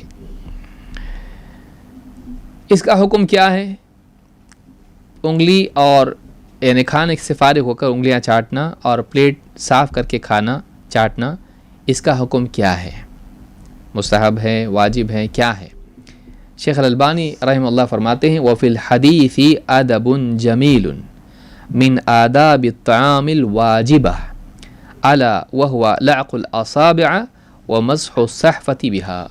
الصحیحہ میں جلد 1 صفحہ 747 پر یہ بات انہوں نے کہی، کہتے اس حدیث میں ایک بہت ہی عمدہ ادب ہے کھانے کا جو کہ واجب ہے۔ یہ ادب ایسا نہیں کہ دیکھیے جس سے شیخ نے بھی کہا مجلس کی شروعات میں کہ آداب ہے اس لیے کوئی لوگ اس کو، کوئی آدمی اس کو ہلکا نہ سمجھ لے، ضروری نہیں، بعض آداب واجب ہیں، اس کو ادب کہہ کے آپ ہلکا نہ سمجھیں، وہ ادب ہے لیکن یہ واجب ہے۔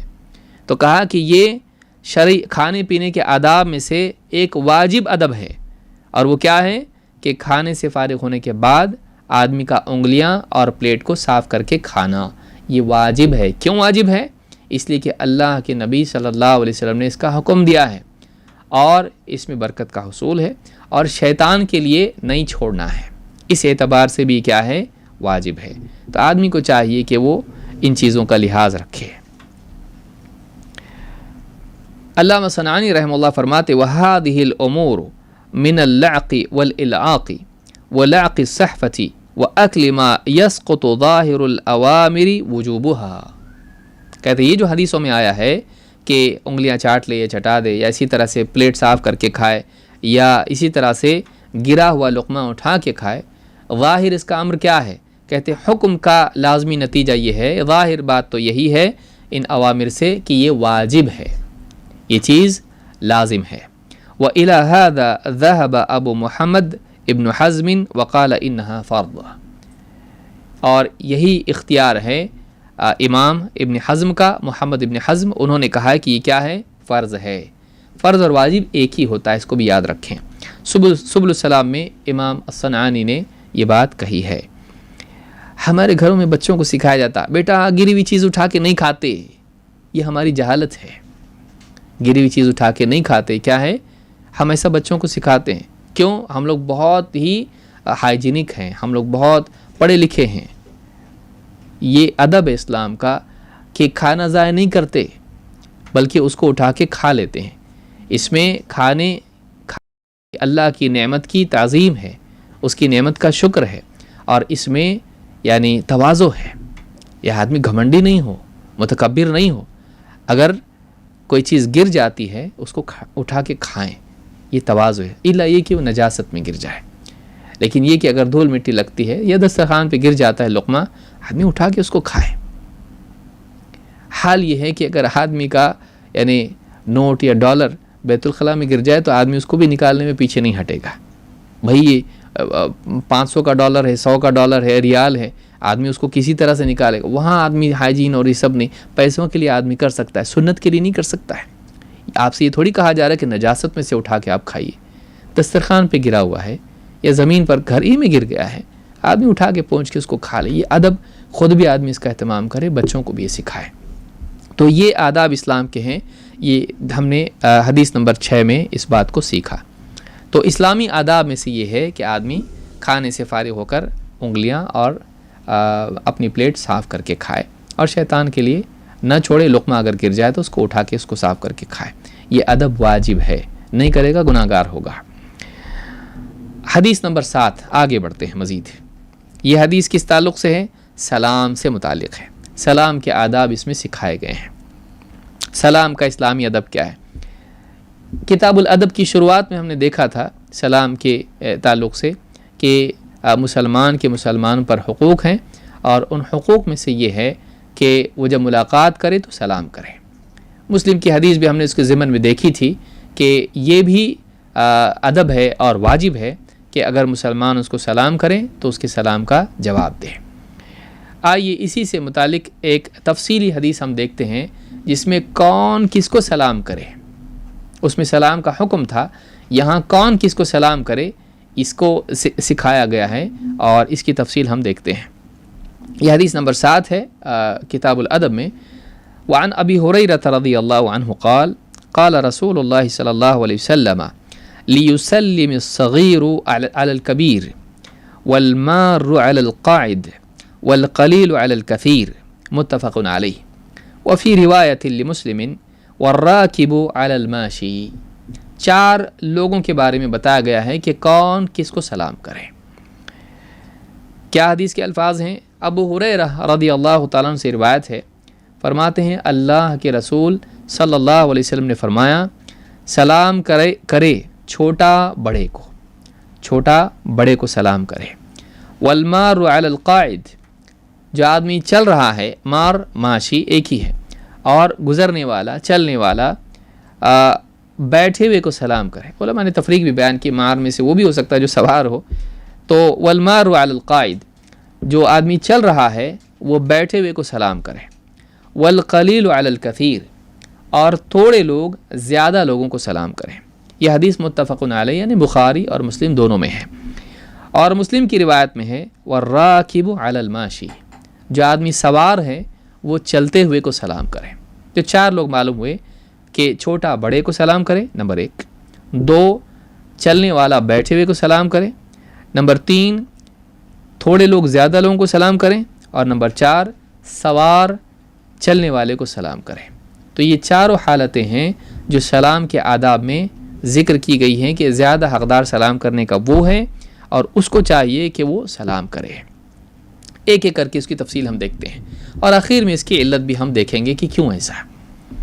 نمبر 1، لیسلم الصغیر علی الکبیر، چھوٹا بڑے کو سلام کرے۔ چھوٹا عمر کے اعتبار سے یا مرتبے کے اعتبار سے، ظاہر حدیث کا عمر کے اعتبار سے ہے کہ کم عمر لوگ زیادہ عمر والوں کو، اپنے سے بڑوں کو سلام کریں۔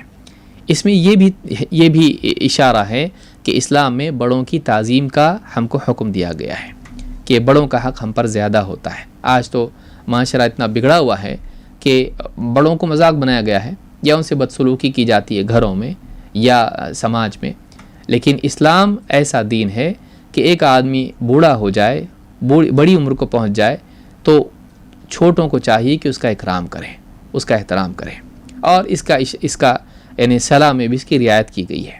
ابن حجر رحمہ اللہ فرماتے ہیں وَكَأَنَّهُ لِمُرَاعَاتِ السِّنِّ فَإِنَّهُ مُعْتَبَرٌ فِي أُمُورٍ كَثِيرَةٍ فِي الشَّرْعِ۔ فتح الباری میں صفحہ جلد نمبر 11 صفحہ 17 پہ کہتے ہیں کہ یہ اس اعتبار سے ہے کہ عمر کا لحاظ رکھا جائے، لِمُرَاعَاتِ السِّنِّ فَإِنَّهُ مُعْتَبَرٌ فِي أُمُورٍ كَثِيرَةٍ فِي الشَّرْعِ۔ اور صرف یہاں نہیں بلکہ شرعی احکام میں کئی معاملات ایسے ہیں جن میں بڑی عمر والوں کو مقدم کرنے کی تعلیم دی گئی ہے، اس کا لحاظ کیا گیا ہے۔ مثال کے طور پر اللہ کے نبی صلی اللہ علیہ وسلم کی ایک حدیث جس میں آپ نے فرمایا وَإِذَا حَضَرَتِ الصَّلَاةُ فَلْيُؤَذِّن لَكُمْ أَحَدُكُمْ ثُمَّ لِيَؤُمَّكُمْ أَكْبَرُكُمْ۔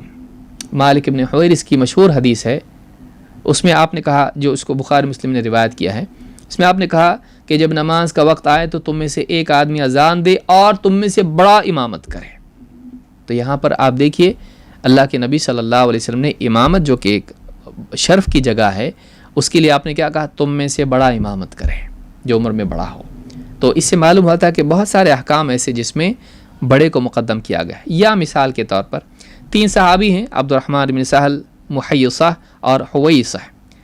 یہ کسی مسئلے میں، قتل کے مسئلے میں اللہ کے نبی صلی اللہ علیہ وسلم کے پاس گئے، اور کہتے ہیں کہ فذهب عبد الرحمن يتكلم، ان میں سے عبد الرحمن بات کرنے لگے، وہ عمر میں تینوں میں چھوٹے تھے۔ فقال، یعنی اللہ کے نبی صلی اللہ علیہ وسلم نے کہا کبر کبر، بڑوں کو مقدم کرو۔ وهو احدث القوم، کہتے ہیں عمر میں چھوٹے تھے یہ۔ فسکت فتکلم، تو یہ عبد الرحمن چپ ہو گئے، اور باقی دونوں جو ان سے عمر میں بڑے تھے وہ بات کرنے لگے۔ یعنی مجالس میں آپ دیکھیں ہمارے ہاں بھی آداب کی رعایت نہیں ہوتی ہے کہ چھوٹا اور بڑا تو بہت ساری مجالس میں تو بڑے بڑے علماء بیٹھے ہوتے ہیں، لیکن بعض نوجوان جو ہوتے ہیں، کوئی سوال پوچھنے والا پوچھ رہا ہے، عالم کے جواب دینے سے پہلے ہی چھوٹے مفتی صاحب بولنا شروع کر دیتے ہیں۔ ایسا ادب کے خلاف ہے۔ مجلس میں بولنے کا زیادہ حق بڑے کو ہے، جواب دینے کا حق بڑے کو ہے، یا حتیٰ کہ سوال کرنے کا حق بھی بڑے کو ہے۔ اگر کئی لوگ ہوں کسی مسئلے پہ، گھر کے لوگ بیٹھے ہوئے کسی عالم سے پوچھ رہے ہیں، بچہ ہی بات کر رہا ہے اور بڑے لوگ چپ بیٹھے ہوئے، کم عمر بات کر رہے ہیں، نہیں، بڑا آدمی بات کرے، تو بات کرنے کا جو حق ہے وہ بڑے کا ہے۔ تو اس میں بھی آپ دیکھیے بڑے کو مقدم کیا، یہ بھی حدیث بخاری مسلم دونوں میں ہے۔ اسی طرح سے اللہ کے نبی صلی اللہ علیہ وسلم فرماتے ہیں ارانی فی المنام اتسوق بسواک، میں نے اپنے آپ کو دیکھا خواب میں کہ میں مسواک کر رہا ہوں، فجذبنی رجلان، تو دو لوگ میرے پاس آئے اور مجھ سے مطالبہ کیا، احدہما اکبر من الاخر، دو میں سے ایک دوسرے سے بڑا تھا عمر میں، فناولت السواک الاصغر منہما، میں چھوٹے کو مسواک دینے لگا، فقیل علی کبر، مجھ سے کہا گیا بڑے کو دو، فدفعتہ الی الاکبر، تو میں نے وہ مسواک بڑے کو دے دی۔ یہ بھی بخاری مسلم میں حدیث موجود ہے۔ ان تینوں حدیثوں سے بات معلوم ہوتی ہے کہ شریعت میں، جیسا کہ ابن حجر نے کہا کہ دین کے کئی معاملات میں بڑوں کو مقدم کرنے کا یا ان کا لحاظ کرنے کا حکم ہے۔ سلام میں بھی یہ ہے کہ ہم بڑوں کو چھوٹے سلام کریں، لیکن اس کا یہ مطلب نہیں کہ بڑے سلام نہ کریں، بلکہ اگر آنے والا بڑا ہے، چاہے وہ گھر میں ہو یا باہر لوگوں کے مجلس میں ہو، تو سلام اس کو کرنا چاہیے، یہ نہیں کہ چھوٹے اس کو سلام کریں۔ مثلا انس رضی اللہ تعالیٰ عنہ کہتے ہیں مر علینا النبی صلی اللہ علیہ وسلم ونحن نلعب، اللہ کے نبی صلی اللہ علیہ وسلم کا ہم پر گزر ہوا اور ہم کھیل رہے تھے، فقال السلام علیکم یا صبیان، یہ روایت شاید آپ نے نہ سنی ہو، السلام علیکم یا صبیان، آپ نے کہا اے بچوں السلام علیکم، تم پر سلام ہو اے بچوں، تو آپ نے بچوں کو خطاب کر کے سلام کیا۔ امام احمد نے اس کو روایت کیا ہے، اور الصحیحہ میں حدیث نمبر 2950 پر شیخ الالبانی نے اس کو صحیح کہا ہے۔ تو اللہ کے نبی صلی اللہ علیہ وسلم بچوں کو سلام کرتے تھے، یہ نہیں کہ جیسے آج بہت سارے لوگوں کا حال ہوتا ہے کہ بچوں کے پاس گئے، کلاس میں گئے، مثلا بچے کھڑے ہو گئے اور استاذ کو سلام کر رہے ہیں، خلاف ادب ہے، یہ خلاف ہے، بڑوں کو سلام کرنا چاہیے، ہاں آنے والا سلام کرے، داخل سلام کرے، وارد سلام کرے، یہ ادب ہے۔ اس کو ہم یعنی پچھلی حدیث سے یہ معلوم ہوا کہ آپ پہنچے، آپ گئے بچوں کے پاس، تو آنے والا چھوٹوں کو سلام کرے گا، چاہے وہ بڑا ہو، یہ ادب اس کا ہے۔ آگے بھی اس کا فائدہ ہوگا انشاءاللہ ایک مسئلے میں۔ صحابہ بھی بچوں کو سلام کرتے تھے۔ سیار کہتے ہیں کنت امشی، یہ حدیث میں اس لیے بھی ذکر کر رہا ہوں کہ اس میں ایک مسلسلات میں سے یہ فائدہ ہے اس میں۔ سیار کہتے ہیں کنت امشی مع ثابت البنانی، میں ثابت بنانی کے ساتھ جا رہا تھا، یہ تابعین میں سے ہے، فمر بصبیان فسلم علیہم، بچوں پر سے ان کا گزر ہوا تو انہوں نے بچوں کو سلام کیا۔ وحدث ثابت انه كان يمشي مع انس فمر بصبيان فسلم علیہم، ثابت البنانی نے کہا کہ میں حضرت انس کے ساتھ جا رہا تھا، ان کا گزر بچوں پر سے ہوا تو انہوں نے بچوں کو سلام کیا۔ وحدث انس انه كان يمشي مع رسول الله صلی اللہ علیہ وسلم فمر بصبيان فسلم علیہم، اور کہا کہ مجھ سے حضرت انس نے کہا کہ ہم اللہ کے نبی صلی اللہ علیہ وسلم کا بچوں پر گزر ہوا تو آپ نے بچوں کو سلام کیا۔ اس حدیث کو امام البخاری اور مسلم دونوں نے روایت کیا اور الفاظ مسلم کے ہیں۔ صحیح بخاری حدیث نمبر 6247، صحیح مسلم حدیث نمبر 2168۔ تو اس میں دیکھیے تابعی اور اس طرح سے جو ہے خود رسول صلی اللہ علیہ وسلم، صحابی جو ہیں اس طرح سے ایک کے بعد ایک جو علم لیتے تھے عمل بھی لیتے تھے۔ یہاں روایت کے بتانے کا مقصود کیا ہے کہ روایت جان لی بس بیان کیا؟ نہیں، نبی صلی اللہ علیہ وسلم کا عمل دیکھ کر صحابی نے عمل کیا اور سکھایا، حدیث نقل کی، اپنے بعد ثابت البنانی کو حدیث بیان کی، ثابت البنانی نے اپنے بعد اس پر عمل کیا اور حدیث بتائی۔ اس طرح سے سلف جو ہیں عمل کے ذریعے سے علم کو زندہ کرتے تھے، ہم کو بھی ایسا کرنا چاہیے۔ عمل سے عمل زندہ ہوتا ہے اور باتوں سے باتیں زندہ ہوتی ہیں، انسان کو چاہیے کہ بات کے ساتھ عمل بھی کرے۔ اس حدیث کو امام بخاری مسلم نے روایت کیا اور الفاظ مسلم کے ہیں۔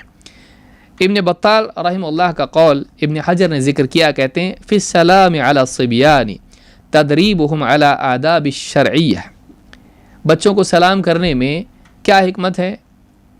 اسلامی شرعی آداب ان کو سکھانے کی تدریب ہے، پریکٹس ہے۔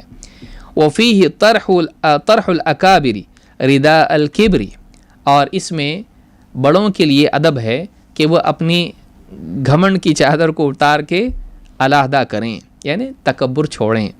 وسلوک التواضع ولین الجانب، اور اس میں تواضع کے راستہ اختیار کرنے اور لوگوں کے لیے نرمی اختیار کرنے کی تلقین ہے، یعنی بڑے گھمنڈی نہ ہو کہ جیسے آئے تو کوئی آدمی بچے سلام نہیں کیے کہے سلام نہیں کرتے تم لوگ، حالانکہ خود آیا ہے، وہ چاہتا ہے کہ لوگ اس کو سلام کریں، بلکہ بڑا جو ہے لوگوں کو، چھوٹوں کو بھی سلام کرے، یہ بھی ادب اس میں ہے۔ وارد چاہے بڑا ہو وہ سلام کرے، میں چاہے بچے ہوں یا کہیں باہر چاہے بچے کھڑے ہوئے ہوں، آنے والا سلام کرے چاہے وہ بڑا ہو۔ نمبر 2، والمار علی القاعد، حدیث میں کیا کہا گیا کہ گزرنے والا بیٹھے ہوئوں کو سلام کرے۔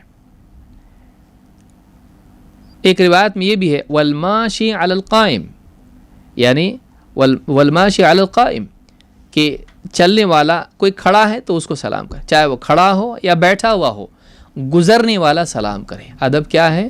گزرنے والا کھڑے ہوئے کو اور بیٹھے ہوئے کو سلام کرے۔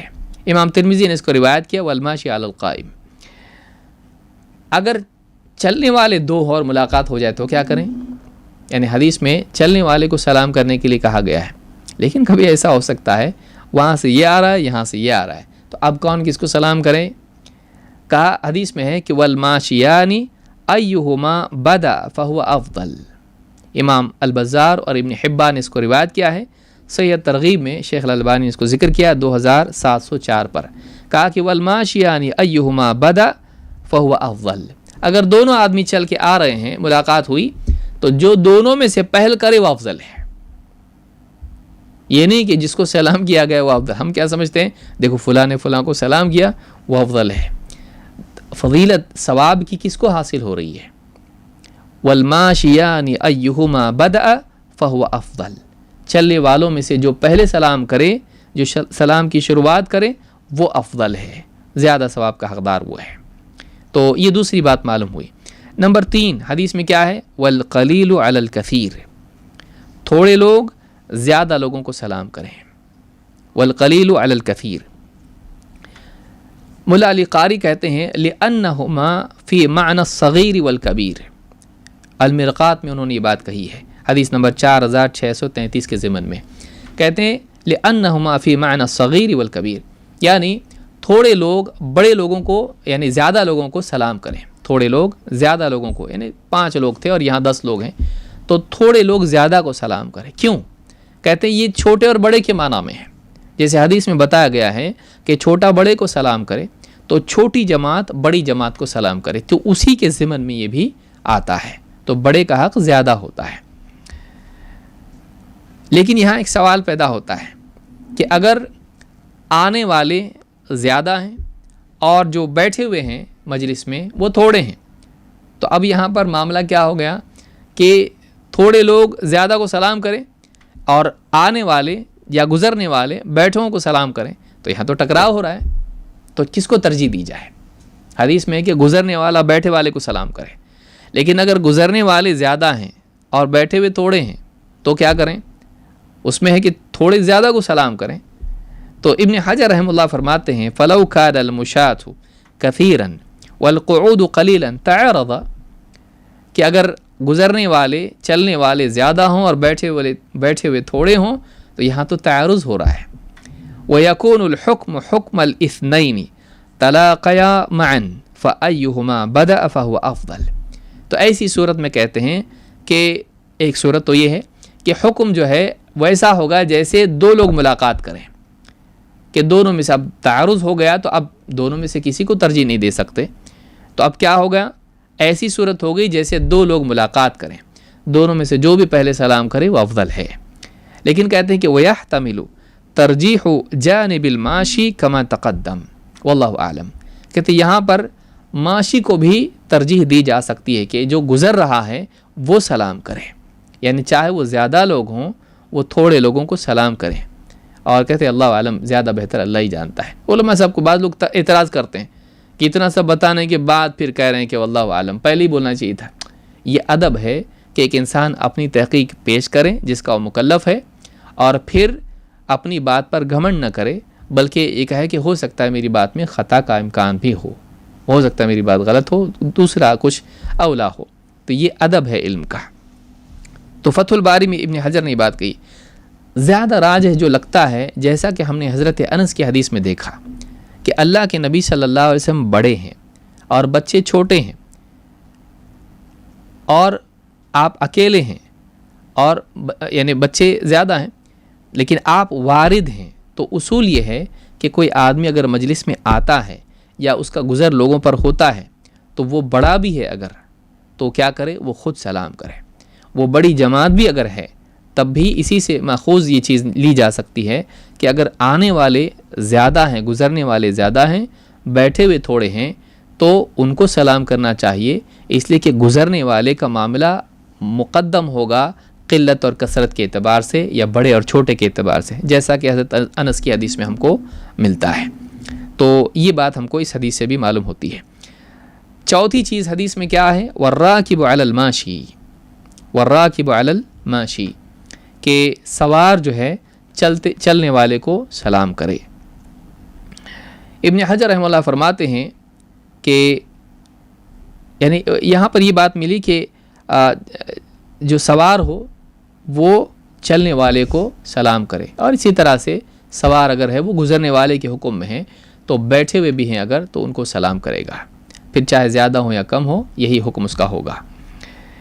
ابن حجر رحمہ اللہ فرماتے ہیں وَقَدْ تَكَلَّمَ الْعُلَمَاءُ عَلَى الْحِكْمَةِ فِي مَنْ شُرِعَ لَهُمُ الْابْتِدَاء۔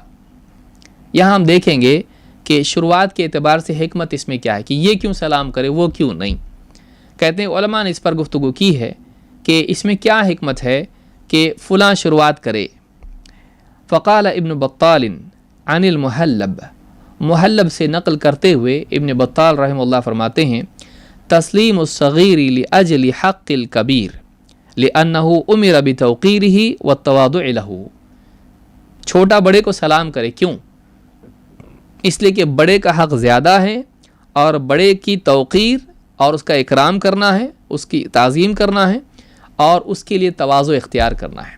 تواضع چھوٹا اختیار کرے بڑے کے مقابلے میں، تو یہ اس کا حق ہے، اس لیے چھوٹے کو چاہیے کہ بڑے کو سلام کرے۔ نمبر 2، وَالتَّسْلِيمُ الْقَلِيلِ لِأَجْلِ حَقِّ الْكَثِيرِ لِأَنَّ حَقَّهُمْ أَعْظَمُ۔ کہتے ہیں کہ کم لوگ زیادہ لوگوں کو سلام کریں، اس لیے کہ ان کا حق زیادہ ہے اور ان کا حق زیادہ عظیم ہے، اس لیے ان کو چھوٹوں کو یعنی کم لوگوں کو سلام کرنا چاہیے، اور جیسا کہ ہم نے دیکھا وہ چھوٹے اور بڑے کے حکم میں آتے ہیں۔ وَتَسْلِيمُ الْمَارِّ لِشَبَهِهِ بِالدَّاخِلِ عَلَى أَهْلِ الْمَنزِلِ، اور گزرنے والا سلام کریں بیٹھے ہوئوں کو یا کھڑے ہوئے کو، یہ اس لیے کہ یہ ویسے ہی ہے جیسے کوئی آدمی گھر کو آتا ہے، یہ کسی گھر میں داخل ہوتا ہے تو داخل ہونے والا آنے والا گھر میں سلام کرے گا، نہ کہ گھر والے اس کو سلام کریں گے۔ وَتَسْلِيمُ الرَّاكِبِ لِأَلَّا يَتَكَبَّرَ بِرُكُوبِهِ فَيَرْجِعُ إِلَى التَّوَاضُعِ۔ کہتے ہیں کہ سوار کو چلتے ہوئے کو سلام کرنا چاہیے یا بیٹھے ہوئے کو یا رکے ہوئے کو، یہ اس اعتبار سے تاکہ اس کے اندر اس کی سواری کی وجہ سے اکڑ پیدا نہ ہو اور وہ تواضع کی طرف پلٹے، یعنی یہ مسئلہ تواضع کی طرف پلٹتا ہے، یعنی اس کا اصل مرجع یہ ہے۔ تو سوار سلام کیوں کرے؟ تاکہ سواری کی وجہ سے اس کے اندر گھمنڈ پیدا نہ ہو اور چلنے والا چھوٹا اور میں بڑا ایسا نہ ہو، اس اعتبار سے وہ اس کو سلام کرے۔ تو یہ باتیں ابن حجر رحمہ اللہ نے فتح الباری میں کہی ہیں۔ تو آج ہم نے یہ 3 حدیثیں دیکھیں، اور ان میں جو آداب تھے ہم نے سلام یعنی مجلس اور کھانا اور سلام، یہ آداب ہم نے 3 دیکھے۔ اگلے درس میں مزید انشاءاللہ اس بارے میں سلام ہی سے متعلق 2 حدیثیں ہیں، اور پھر اس کے بعد اور بھی آداب ہیں، انشاءاللہ ہم اگلی مجلس میں اس کو دیکھیں گے۔ اللہ رب العالمین رسول اکرم صلی اللہ علیہ وسلم کی احادیث کے پڑھنے سننے اور ان پر عمل کرنے کی ہم کو توفیق عطا فرمائے۔ اقول ھذا واستغفر اللہ لی ولکم۔